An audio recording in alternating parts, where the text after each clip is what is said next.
No contexto do módulo 8 deste curso, venho hoje aqui apresentar o tema dos dados pessoais como contraprestação num contrato. Mais precisamente, vou falar um bocadinho sobre a análise contratual da utilização de dados pessoais como contraprestação. No fundo, em que consistem estes contratos? Tratam-se de contratos digitais, ou seja, são celebrados em ambiente digital e que muitas vezes aceitamos sem termos a consciência de que se trata de uma proposta negocial.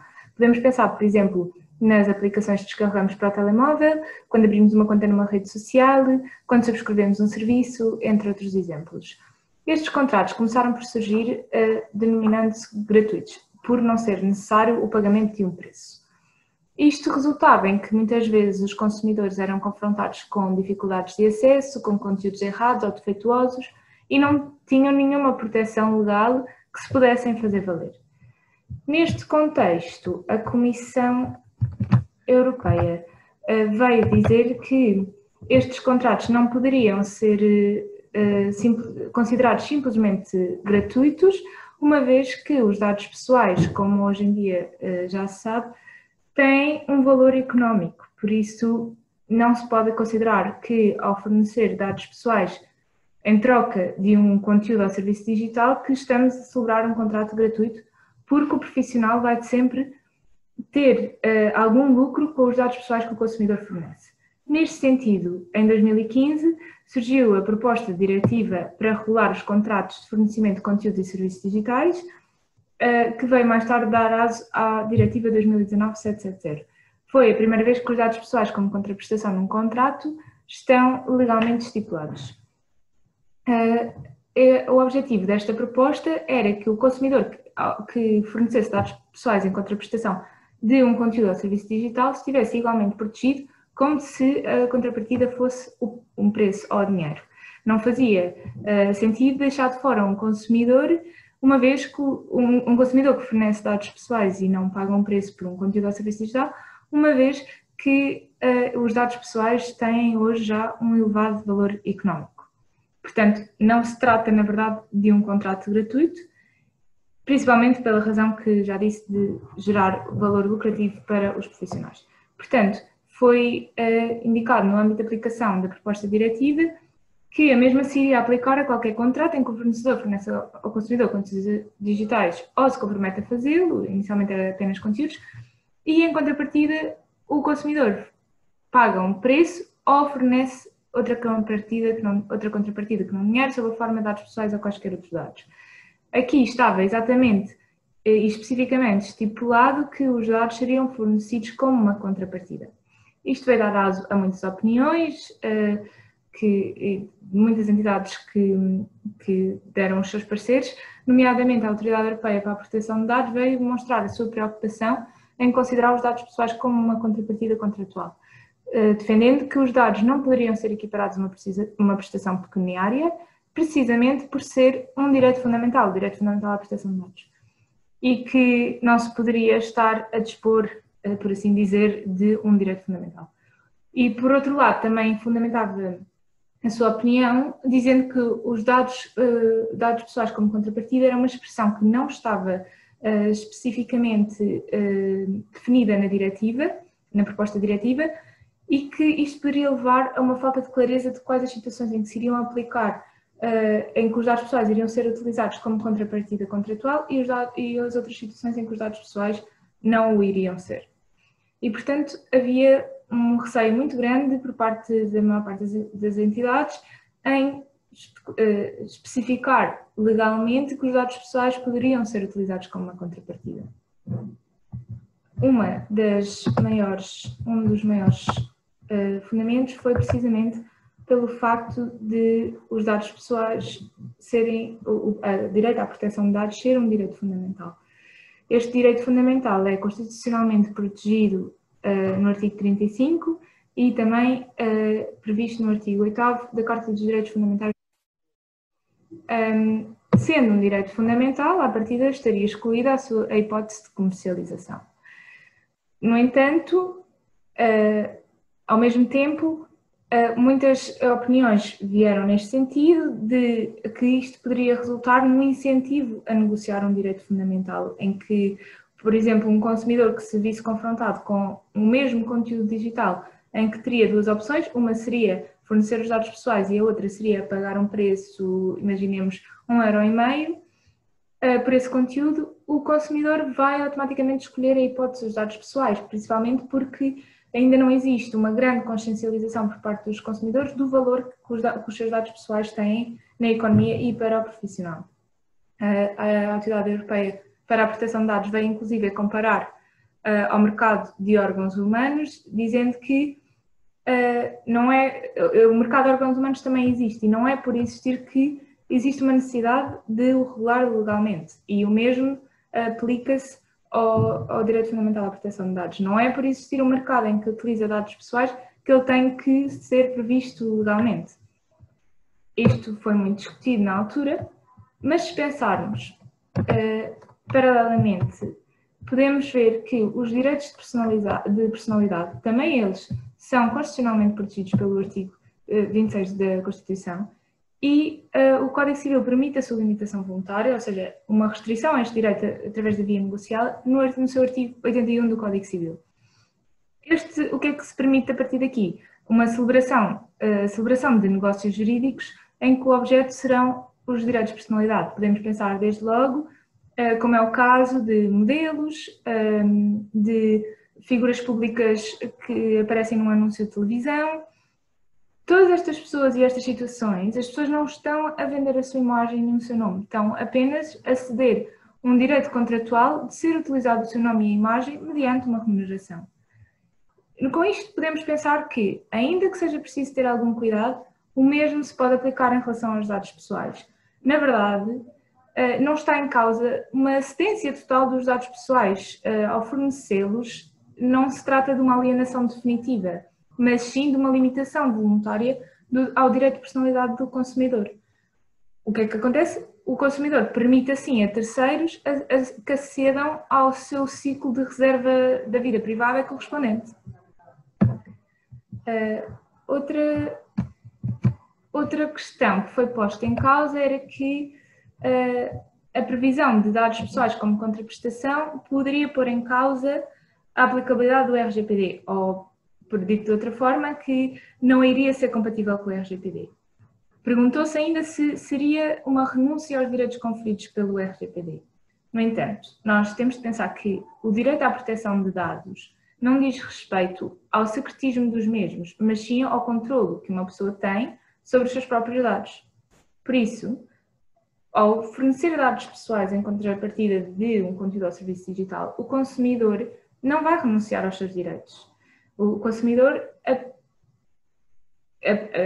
aliás, o consumidor não vai fornecê-los, por assim dizer, vai continuar a ter os seus dados pessoais, vão continuar a ser seus. Por isso, continua a manter os direitos que tem ao abrigo do RGPD. Inclusive, a Diretiva 2019/770 vai acabar por prever na sua versão final que o RGPD seria aplicável a todos os dados pessoais recolhidos e tratados no âmbito da Diretiva.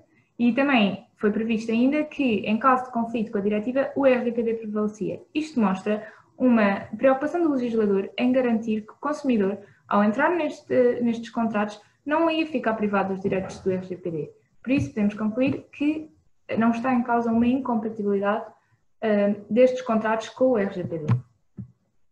Muitas outras questões surgem em relação ao RGPD, mas que não há tempo para tratar aqui.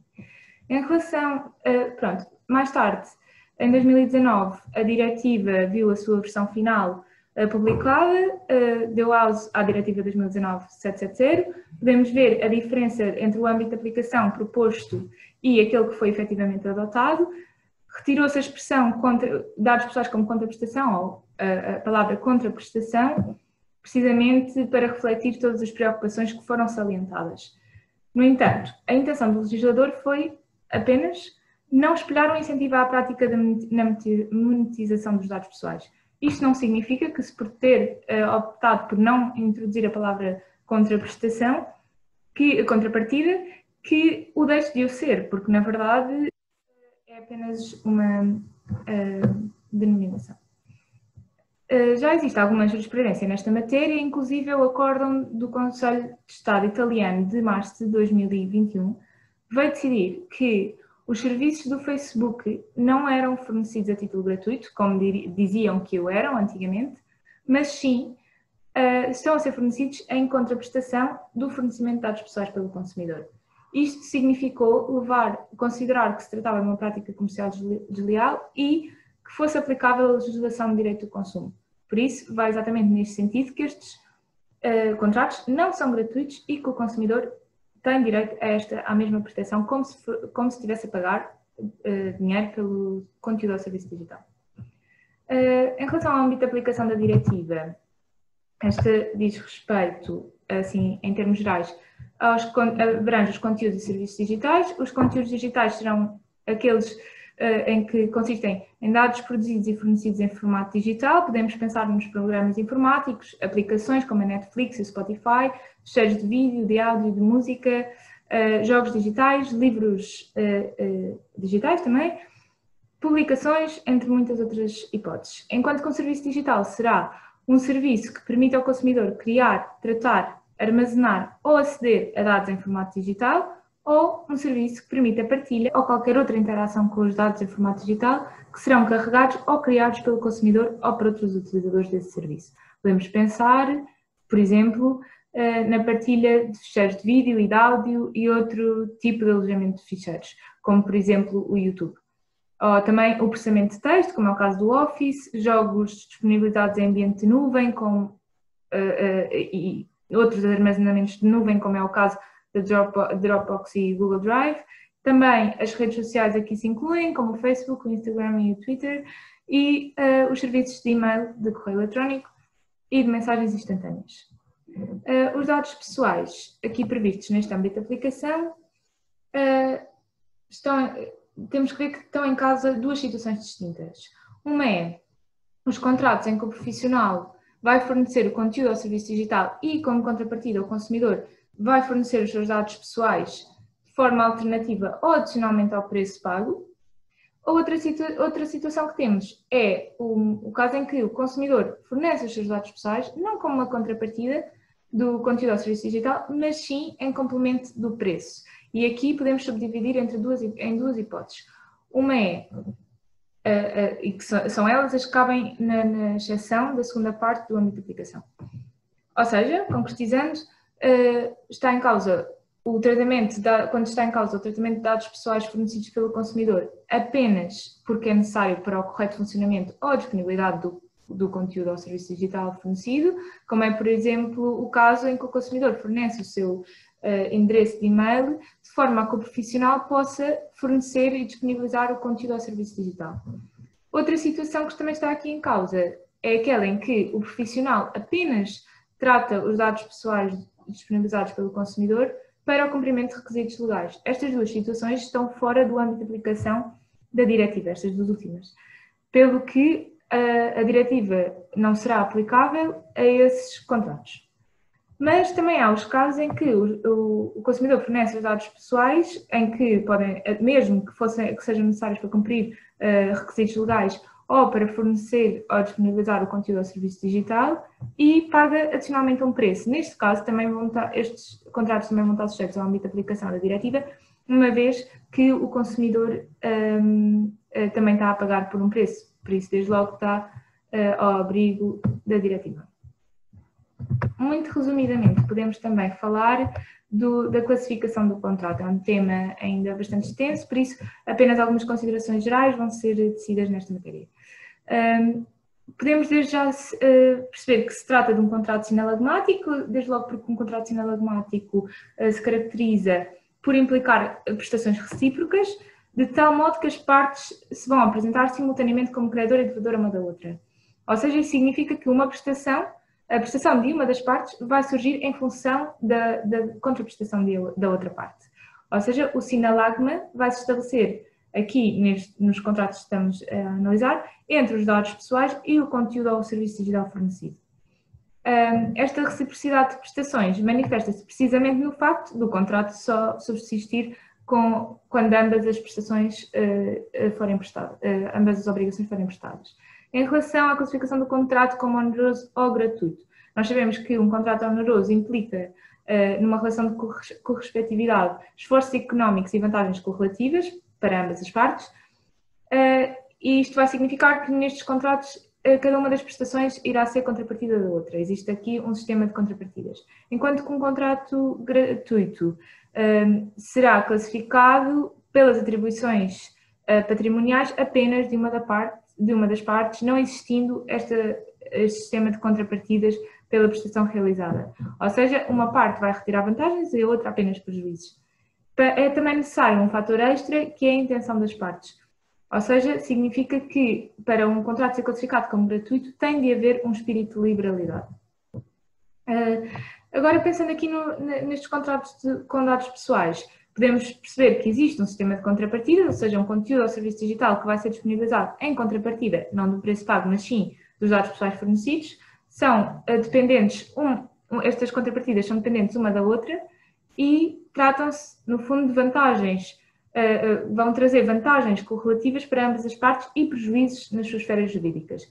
Ou seja, se pensarmos, o consumidor vai ter a vantagem de poder utilizar ou adquirir o conteúdo ou serviço digital e vai ter o prejuízo na sua esfera jurídica, que se traduz na limitação da sua privacidade, enquanto que o profissional vai ter a vantagem dos dados pessoais do consumidor, com todo o valor patrimonial que já vimos, e vai ter o prejuízo de fornecer o conteúdo ou serviço digital. E também sabemos que nestes contratos não existe um espírito de liberalidade associado. Portanto, no fundo, vai-se tratar de um contrato oneroso e sinalagmático, na medida em que cada uma das prestações vai ser contrapartida da outra. Sendo um contrato oneroso, veio à discussão saber se o poderíamos classificar como um contrato oneroso, visto que não estava em causa um preço, ou se os dados pessoais iam ser considerados como um preço. Podemos adiantar desde já que não. Os dados pessoais, o conceito de dados pessoais e o conceito de preço é efetivamente muito diferente. Desde logo, a diretiva, no seu artigo 2º, número 7, define preço como o dinheiro ou uma representação digital de valor que é devido pelos conteúdos ou serviços digitais fornecidos, enquanto que os dados pessoais são definidos no artigo 4º, número 1 do RGPD, como a informação relativa a uma pessoa singular identificada ou identificável. Outro fator que também pode estar aqui em causa é o facto dos dados pessoais serem inesgotáveis. Isto significa que um consumidor pode fornecer os mesmos dados a vários profissionais. Outro fator que também podemos pôr aqui é o facto de os dados pessoais vão sendo produzidos em abundância pelos consumidores. E isso não significa que diminua o valor desses dados, porque não diminui para o consumidor, não há essa diminuição de valor. Ao contrário de uma prestação monetária que tem uma perda patrimonial relacionada com a sua escassez, que é a propriedade inerente ao dinheiro. O consumidor não tem esta perda patrimonial, mas sofre uma limitação da privacidade por cada vez que fornece os dados pessoais. E o profissional tem um ganho patrimonial na sua esfera jurídica pelo valor económico que os dados têm hoje em dia. Os dados pessoais fornecidos pelo consumidor podem depois ser utilizados pelo profissional e o profissional pode vendê-los, tratá-los, transmiti-los, pode utilizá-los para a criação de perfis de comportamento, para fins publicitários, para verificação de identidade, detecção de fraudes, entre muitas outras coisas. Hoje em dia já existem estudos que avaliam o valor dos dados, mesmo que não completamente determinado, sabemos que os dados pessoais têm um valor económico positivo. Também sabemos que quanto mais personalizados forem os dados, mais valor irão ter. Portanto, concluímos que é efetivamente um contrato oneroso. A Autoridade Europeia para a Proteção de Dados ainda veio dizer nesta sede que, ao contrário do que acontece quando o consumidor paga por um serviço, nesses casos o consumidor tem noção do dinheiro que está a dar em troca de um serviço, ou seja, tem noção de quanto vale o dinheiro que está a fornecer, e que o mesmo não acontece quanto aos dados pessoais. Realmente, hoje em dia, os consumidores ainda não têm todos uma grande consciencialização do valor dos seus dados, principalmente não sabem o valor que os dados vão ter para o profissional e o lucro que o profissional vai gerar com isso, mas isto também se pode resolver através de políticas mais transparentes por parte do consumidor, ler efetivamente as políticas de privacidade e do lado do profissional torná-las mais transparentes e explicar aos consumidores que se trata, o que é que aqueles dados vão refletir para si.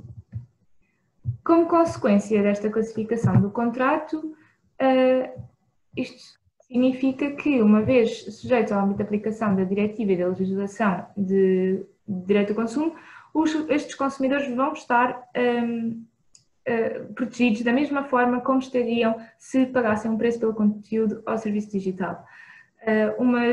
A diretiva vem estabelecer os direitos do consumidor no caso de falta de conformidade ou não fornecimento dos conteúdos ou serviços digitais. Não vamos tratar aqui, já foi decidido noutros momentos, mas poderemos pensar numa questão interessante, que é o que acontece caso o consumidor retira o consentimento. O que é que acontece ao contrato? Como sabemos, para os dados pessoais serem tratados é preciso que exista um fundamento de licitude para o profissional poder tratar os seus dados, e um deles é o consentimento. A diretiva vinha já prever no seu considerando que este direito do consumidor de retirar o consentimento deveria ser integralmente aplicável no contexto destes contratos da diretiva. Este direito do consumidor e do titular dos dados está previsto no artigo 7º, número 3 do RGPD, e uma das consequências previstas é o facto do direito do titular dos dados poder obter do profissional o apagamento dos seus dados, o direito ao esquecimento. Este direito não afeta a legalidade do tratamento efetuado anteriormente, com base nesse consentimento, ou seja, não tem um efeito retroativo. E podemos ter em consideração que também o tratamento dos dados pode ter sempre por base outras finalidades constantes do artigo 6, número 1 do RGPD. Assim, neste caso, se o consumidor retirar o seu consentimento, o tratamento pode permanecer válido à luz de outra finalidade. Podemos ver que é interessante como o projeto de transposição da diretiva para o direito interno holandês previu que este direito do consumidor retirar o consentimento equivaleria a uma rescisão unilateral do contrato, na medida em que se entendeu que o consumidor já não estaria mais vinculado ao negócio. Este direito não deixa de ser um direito do consumidor enquanto titular dos dados, por isso mesmo que isso poderia ser aplicável, o consumidor não pode nunca ficar prejudicado de exercer o seu direito. Isto significa que, caso o consumidor retire o seu consentimento para o tratamento dos dados, não pode ser responsabilizado por uma violação do contrato, como acontece noutros contratos onerosos. Até porque o valor obtido para o profissional já terá sido gerado antes do consumidor exercer o seu direito. E não será afetado, uma vez, como vimos, o exercício do direito não tem efeitos retroativos. Por fim, a Diretiva 2019-770 foi transposta para a Ordem Jurídica Portuguesa através do Decreto-Lei nº 84/2021, de 18 de outubro. Este Decreto-Lei veio transpor tanto a Diretiva 2019-770 como a 771 num só diploma. Foi apresentado inicialmente um projeto de decreto-lei para o qual a CNPD se pronunciou e que incentivou a que fosse clarificado que não se pretendia incentivar a prática baseada na monetização dos dados pessoais, mas sim apenas garantir que os consumidores teriam os mesmos direitos que já teriam caso pagassem um preço pelo conteúdo ou serviço digital. Isto já era algo que tinha sido realçado no momento da proposta de diretiva, todas as preocupações relacionadas com o facto de se tratar de um direito fundamental, que deixava claro que não se incentivava a prática de monetização dos dados, mas a CNPD ainda defendeu que seria necessário não reconhecer legalmente esta prática. Pronto. Entretanto, o texto final adotado no decreto-lei é este que está aqui presente, prevê no seu âmbito de aplicação exatamente os contratos, tal como previa na diretiva, que não deixa, por ser uma diretiva de harmonização máxima, era óbvio que seria aplicar o mesmo âmbito de aplicação. Isto também resultou ainda no facto de a diretiva 2019-2161, que vem também prever sobre os direitos dos consumidores, foi transposta para a Ordem Jurídica Portuguesa através do Decreto-Lei nº 109/2021, que, por sua vez, veio alterar o Decreto-Lei 24/2014, de 14 de fevereiro, que diz respeito aos contratos celebrados à distância e fora do estabelecimento comercial. Isto significa que os consumidores vão estar mais protegidos. Estes consumidores que fornecem dados pessoais antigamente não tinham visto esta proteção e agora têm, e os consumidores vão poder ter na sua mão direitos e poder fazer valê-los. Este tema é um tema que pode ainda não ter uma aplicabilidade totalmente prática no nosso ordenamento jurídico, no entanto não deixa de ser positivo para o futuro, para abranger novas situações inerentes à mudança dos tempos e novos temas que vão surgindo em ambientes digitais, e assim adianta-se já alguma coisa. Isto vai também no encontro da esperança de uma maior consciencialização dos consumidores ao fornecerem dados pessoais, sendo que um bom ponto de partida poderia ser uma leitura atenta e total dos chamados termos e condições disponibilizados. Obrigada.